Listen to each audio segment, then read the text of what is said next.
Panther Lake in a handheld. The MSI Claw 8 EX. It's a different Claw 8 than the previous Claw 8. They didn't make the name a lot different. Oh my gosh. This is like, a lot of people are going to be angry, but Intel has done it. This is where Intel should have been 10 years ago. This is incredible. It is an incredible win for Intel. The Intel Arc Series G, I have no idea how much they're paying Tom Peterson, but I can tell you it's not enough. And yet, there is a lot of and yet. Let's get started.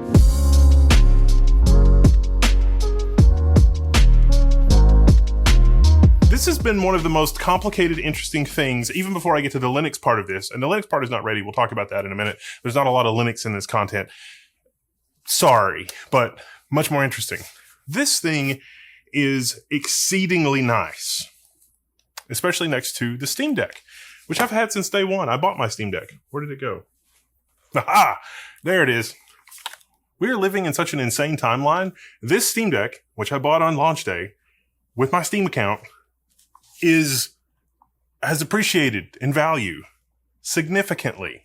Are we living the world where you look back at the 1970s and the 1980s, it's like, oh, grandpa bought a house for $4,000 and a bag of peanuts.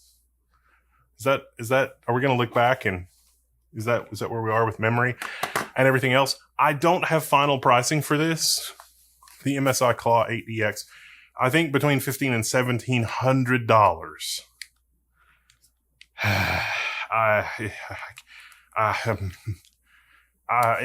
And that is going to overshadow the amazing technical things that have been accomplished on the hardware and software front. Okay, this coming from me, Intel and Microsoft somehow have tamped down the worst parts of Windows 11 to make the Windows experience on this almost, not quite. They fixed it so that it's much less intolerable, is what I'm saying, the Windows experience. You want to see one of the really annoying things, though? I just turned it on, and it's like, oh, we need the screen. It's like, you don't need the screen. We can just go right there. Like this, I'm turned it off. I turn it back on. What is this? Who thought this was a good idea? Find them and fire them. They are representative of the type of engineering problems that exist in Microsoft up and down the stack. And this one relatively minor thing is a piece of systemic rot that it should not do that. And yes, we can, there's a fix, but the Xbox experience on here is actually surprisingly good. Again, coming from me, that has a lot more weight. But let's talk about the hardware, and let's talk about the stuff that's under the hood here, because the real star of the show is the Intel Panther Lake CPU. It has 2 performance cores, 8 efficiency cores, and 4 low power efficiency cores. This is a chip that was originally designed for mobile that has been brought over to handheld. CSGO, up to 11 hours of battery life.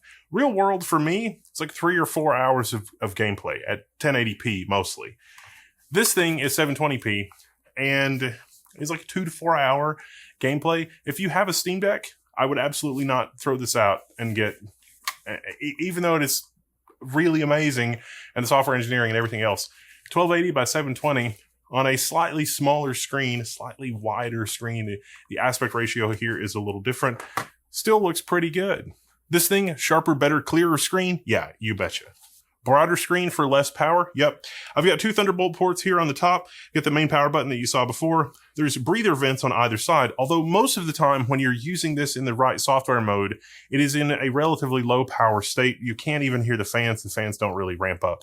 The crazy thing here is that for a lot of games, you're not even using the P cores. You're using the E cores, and the E cores can deliver 60, 90 FPS when we're talking about with frame gen. We got to talk about the software aspect of this, the software part of frame gen. It's very much like Matrix Neo. I have a way of explaining that maybe. But most of the time, it's not going to be super high power. If you put this thing in high power mode and you're using your P cores and you want the most performance out of it you can possibly get, you're talking about probably an 85 to 120 minute battery life, give or take. On this side, we have a micro SD port, a combination headphone microphone jack, volume rockers for volume control. It should be noted that the Samsung Galaxy Buds, which I think were bundled with part of the Intel, press kit thing here, these actually work surprisingly good with that. And sometimes I've experienced like the Bluetooth stack, there's a little bit of a delay there. And you really notice when there's about 100 milliseconds of display, like playing a fast paced game like Doom Eternal with something like this. It's like I fired the rocket and then my brain registers 150 milliseconds later. There's the rocket sound. Whatever black magic has been done here, it works really well. That may also be a difference sometimes in the Bluetooth stack because I am running sort of bleeding edge kernel. I kind of use this as a Linux machine. Could be an entirely self-inflicted wound on the Steam Deck side of things, but I was impressed with little details like that on the Windows platform on this. I really expected Microsoft to completely whiff the mobile experience because they certainly did on other mobile platforms, even could be said maybe for the last generation MSI Claw. But Microsoft, I think, has committed some engineers for the updates for the version of Windows that is bundled on this thing that definitely did not exist on the previous generation MSI Claw that I borrowed to work on for this review to try to get some comparison in. We have dual left and right triggers. There's one button on the bottom on the left and right side, or one button on each of the left and right sides. Of course, we got the 4-button controls here, 2 analog sticks. We got a directional switch here. Got some Xbox buttons at the top. I'm not super into the Xbox experience.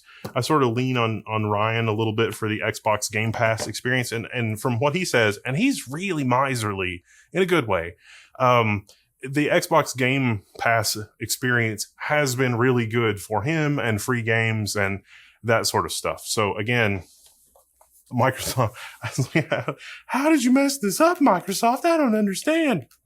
MSI Quick Settings is also really a lot of fun. The endurance thing here has a special meaning. That's Intel. Intel has an endurance mode that you can toggle on with this to get a little bit more gameplay, and maybe you don't notice the performance. One of the demo titles with this was Lego Batman that I saw at Computex. And yeah, it was actually legitimately a lot of fun to play on this platform. It's well executed. And I'm not really even a controller person. Like I like using a mouse. But I've got my mouse paired wirelessly with this, which is, again, pretty amazing. Now, just idling here at the desktop, moving around the Xbox menu, I can hear the fan. I can hear a little bit of airflow through that. Look, I haven't even... Isn't that appealing? Good job, MSI logo. This is pre-release. This one hasn't gone through FCC certification. I mean, obviously it has by now, but this particular one was one of the ones that actually went through for that kind of thing. Microphone off. Okay, so for gaming, how does this actually have the goods for gaming? And that's really Arc. That's really the Arc G series. This is optimized for Arc. Intel has done a lot of work for their GPU side of things. And, you know, that also shows on B70. Like, Intel has done a good job on the B70 GPU side of things.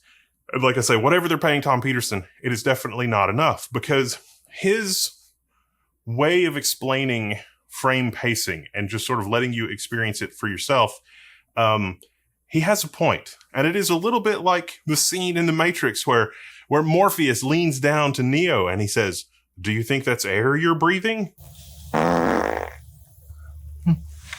Do you think that's frames you're experiencing?"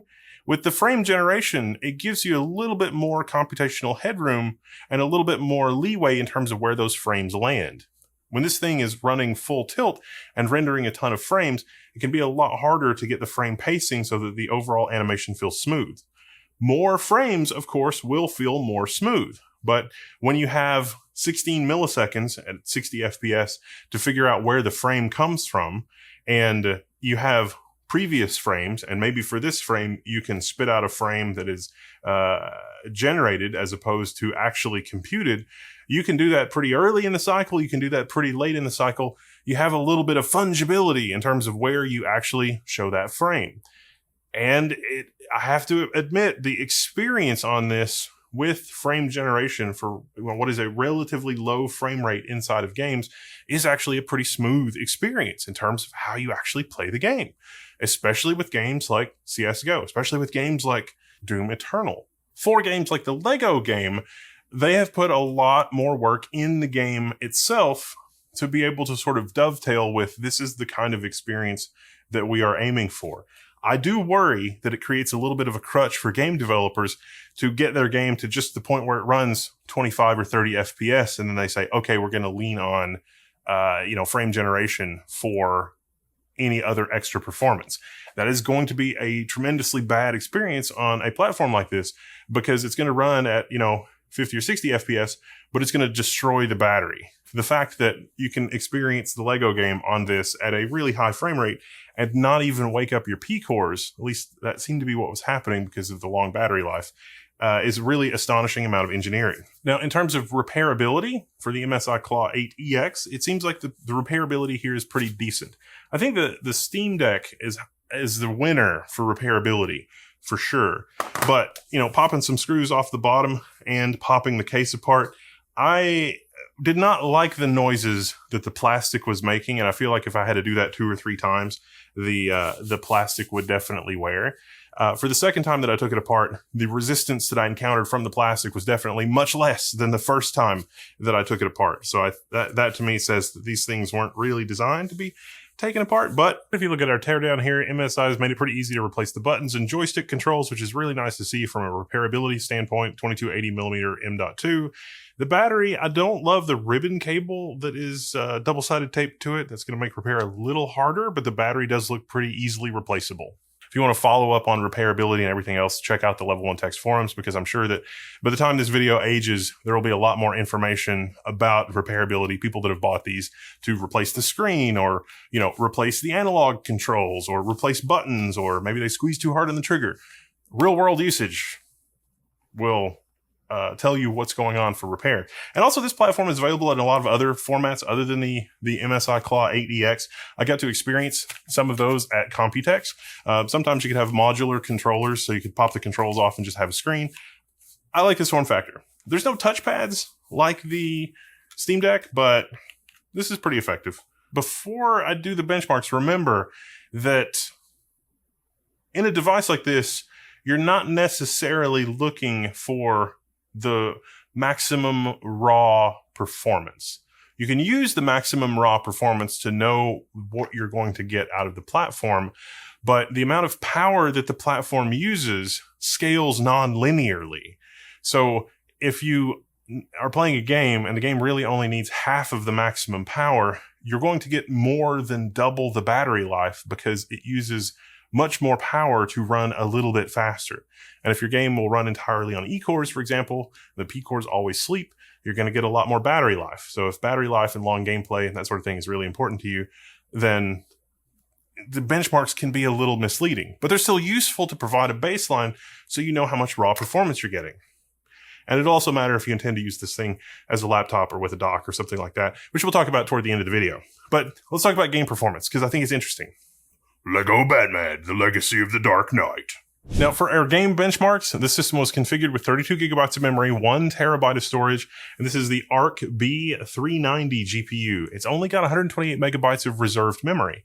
Everything else is dynamically allocated. This is a relatively recent improvement in Windows, relatively speaking, but this is also the first time I've actually experienced it working really correctly for an integrated GPU. So, congratulations, and I salute you, Intel driver team. Good work.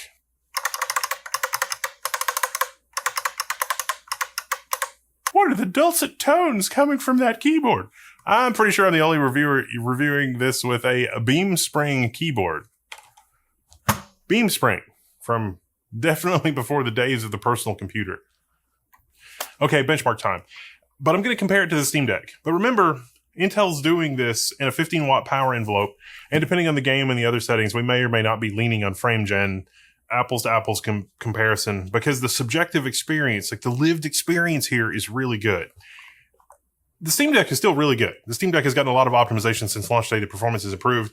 This is really amazing, but this is not running at 15 watts. It's not really exactly the same, and yet Valve should get some credit here. I don't know. Counter-Strike 2. 60 FPS at 1080p, 26 FPS for our 1% lows, but you don't really feel it.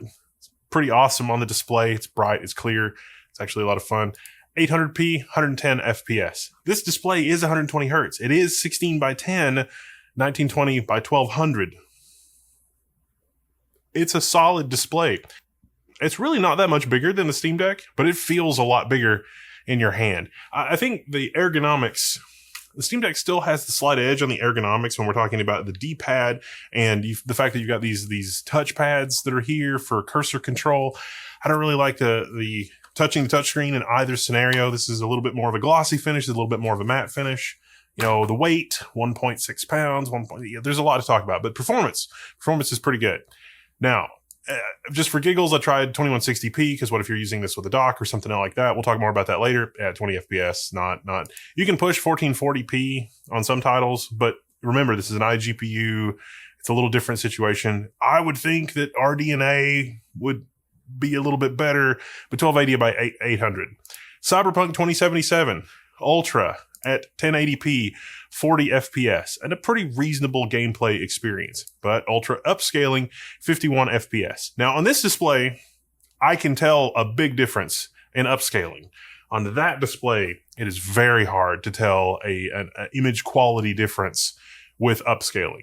Upscaling with frame generation, 90 FPS, and this is actually a lot of fun to play on this platform.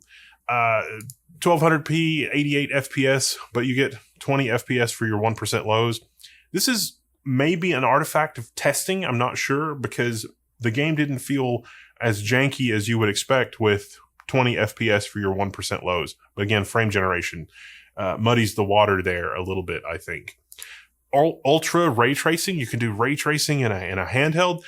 This did not have an amazing, the battery impact here. IMHO was not worth the trade-off. But for ray tracing, ultra, upscaling, frame generation, 67 FPS. At not ultra with ray tracing, the fact that you can do this in a handheld, astonishing.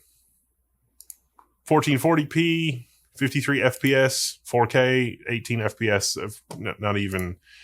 That Intel's pulling this off at 1080p native is pretty impressive, but 800p scaled to 1080p is the real story here, I think, generally in most games. Final Fantasy XIV, 56 FPS at 1080p. If we step down to 800p, 88 FPS, 1200p, 53 FPS. And this is one of the, Final Fantasy Steam Deck performance versus, maximum. Steam Deck was doing pretty good here on Final Fantasy XIV as well. Stepping it up to 1440p, 2160p is basically unplayable on both platforms. Lego Batman Legacy of the Dark Knight. This is the one that's got all the optimizations. This is everything we can possibly squeeze out of this platform. And at 800p, it is 35 FPS on high. 1080p, 26 FPS. 1200p, it's like 23 FPS. It's like, what are you telling me? This performance is not amazing. But high with quality upscaling and frame generation. 800p, 61 FPS, 1080p, 52 FPS. 52 FPS at 1080p with high quality and frame generation, or, the high preset. It is a shockingly good experience on a handheld. I don't know what to tell you. It is shocking. It is Intel engineering here. Like I say, whatever they're paying Tom Peterson, they are not paying him enough because he was right about frame pacing. When this thing launched, I was super salty. It didn't have a 1080p display. Gabe was right. It didn't need a 1080p display. 1280 by the resolution here on the Steam Deck is exactly what it needed to be and continues to be exactly what it needed to be. This thing is much higher resolution. And the difference now is that, it's probably still rendering the same resolution as this, but upscaling it and doing some stuff. And now also with frame generation. But the pacing is what makes a good experience in terms of real actual gameplay, which I was not expecting. And I'm excited because my worldview is a little different now than it was previously. It's not just, I think this. It's confirmation. No, I understand things a little better now. It was not quite the way that I thought it would be. What's interesting about the Lego title is that it actually scales resolution fairly well. So there must be something going on in the engine that's not super resolution dependent. Shadow of the Tomb Raider, just to get our baselines, 1080p, 78 FPS. Again, for a handheld that's going to last several hours on battery, pretty good. 1200p, 76 FPS. I like including 1200p just because the 16:9, 16:10 aspect ratio here. But yes, performance, amazing. Now, my preferred experience definitely is still Linux. The lemons from lemonade, if there are lemons here, is how can I help improve the Linux experience? If you're a Linux developer and you need access to this hardware and remote is fine, hit me up. It's all yours. Whatever we need to do to get the Linux plumbing. Intel has their own internal developers, sure, but SteamOS, connect the dots, maybe do some of the kernel power saving stuff. I'm here for it. I'm here to help you. Reach out, watch for that Linux channel video on the Claw 8. It's going to take me a few more days, maybe more than a few more days because I got to do some more software plumbing. We'll see, but call me. Pretty awesome, huh? MSI also provided one extra additional piece of software called their AI engine, which will help you optimize and configure your games for better performance. Honestly, this is a pretty good option if you're really lazy and you don't want to look at Doom Eternal and it's like, okay, Doom Eternal really doesn't need to run at 200 FPS. I can configure this, with a relatively a lower resolution or resolution and graphic settings that are more appropriate for this display. And by doing so, the game won't really feel a lot different or look a lot different for how you're playing it on this platform, but you'll get a lot more battery life, or the fans will be quiet, or you'll just have a better experience overall. This from MSI is pretty decent at that. There's also Mystic Light, of course, and some other nice quality of life features that MSI has added, but you can get a better result by learning those things and fiddling with those things in your game yourself. But if you're not, if you just want to treat this like a console, then the AI engine for configuring the game to do that is actually pretty good. Switching to the Windows desktop is pretty easy. You just swipe up from the bottom and you hit Windows Desktop. Otherwise, it's the Xbox experience. Okay, you've seen the gaming performance. You've seen how it performs. It has 2 Thunderbolt ports. You can run 2 external displays. I've got it connected to an OWC Thunderbolt dock, and I can run an external display, OLED 4K. Can you use this as a laptop substitute? No. Well, I mean, yeah, more or less. If you're doing lightweight stuff, when you've got this thing plugged in with Thunderbolt 4 and it's got external power, then those P-cores can just run all the time, and the power profile doesn't really matter, and you'll get quite a bit more performance out of the platform from having it connected to a dock like this.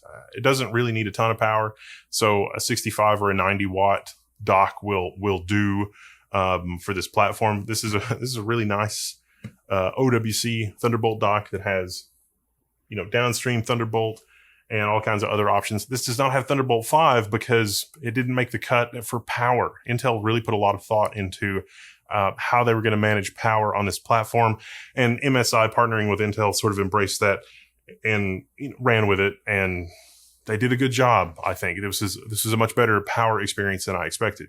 You could use this for your school email and Discord and those kinds of things running in the background. You could use this as a laptop replacement with a Thunderbolt dock, but it's going to be a laptop on the lower end of things. If you look at the price and you look at how much gaming laptop you can get for the same price, the gaming laptop is going to have probably a better GPU, probably a lot more CPU horsepower, but it's going to be bigger and heavier. It's probably going to have worse battery life. Worse battery life because the special software sauce in this to get it to those really low power modes. I mean, Intel is targeting 15 watts. Your laptop idling with the display is probably more than 15 watts. It's not going to be the same experience in terms of mobility or portability. The weight of this thing is about 1.6, 1.7 pounds. It's just a shade heavier than the Steam Deck. Steam Deck comes in at about 1.5, 1.6. It depends on how insane your aftermarket SSD is, and not really, but 1.5, 1.6 pounds. On my scale in the office anyway, 1.7-ish with the MSI Claw. It is a bit heavier, but I didn't notice it using it. I did notice the display. The display is not really that much larger real world, but it does feel larger for whatever reason. I like the ergonomics of the Steam controls, like the placement a little more. My thumbs are a little more northerly. When I'm using the D-pad on the MSI entirely subjectively, I like the D-pad on the Steam Deck just a little bit more. Now, Linux. Preview of the Linux experience. Look for the Linux part on the Linux channel. Can you run SteamOS on this? You absolutely can. Is all of the plumbing there in terms of Vulkan and the Intel drivers and all that kind of stuff? More than you would think, but it's not quite there. Does Linux have the special sauce for the ultra-low power modes? No. That is the key thing that is missing on Linux right now on this platform. Okay, well, the video drivers, but Arc G. Intel's pretty good about that. I'm trusting that Intel is going to have some of the missing pieces for Steam performance. If you want to join us on that adventure, Level 1 Linux, the Linux forum, that's why we have those things. But I think SteamOS on this is going to be an unstoppable thing that everybody really likes and is excited about in probably about 2 to 3 months, give or take. Today, on launch day, SteamOS, if you want to be on the bleeding edge, that's what our community is for. I'll see you there, and that'll be a lot of fun. But for this, for the Windows experience on this, again, I'm shocked how good the Windows experience on this is, having experienced the Windows experience on other gaming handhelds, which was extremely no bueno. This is shockingly better coming from me, but it's really the 1-2 punch of changes to Windows and the Xbox part of it. Now, are there still really annoying things that are dumb and have no reason to be there? Yes, absolutely. There's always room for lots and lots and lots of improvement when it comes to Windows 11. And this is the Windows home version of Windows 11, which it has other annoying things about it that I do not like. I also, using this with a local account versus a Microsoft account, I don't think the Intel people really tested it with a Microsoft account, because there are a lot of things that were not nearly as good of an experience with a Microsoft account as with a local account. Now, 3 or 4 of you are going to say, well, that's how it always is. This platform, just something a little different. It seems like battery life was better, because I guess maybe stuff wasn't churning in the background. I got the performance numbers on that, but overall, engineering, drivers, what Intel has done with the processor and how it is packaged, we haven't seen this level of innovation out of Intel in many years. And this level of innovation on the graphics side, which hopefully will spill over, and we will, I know that, the B70 is an AI card, but you still have those tools in your palette should you do more driver stuff. I'll take an APU. I'll take better built-in graphics on desktop processors, next class desktop processors, enthusiast processors, whatever. I'll take it. It's really good. But the fact that Intel can do this level of engineering and has done this level of engineering, I think sets itself up for a strong portfolio of future products. This is Panther Lake. Okay, this is great, Intel. Show me that you can do this for the generation beyond this, and the one beyond that, and the one beyond that.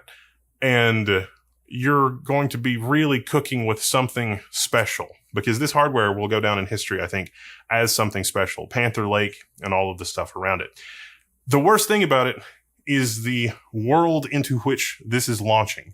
The price is astronomical in the way that people look back at the cost of a house for $4,000 in 1970, and they think, wow, the house was $4,000 in a bag of peanuts.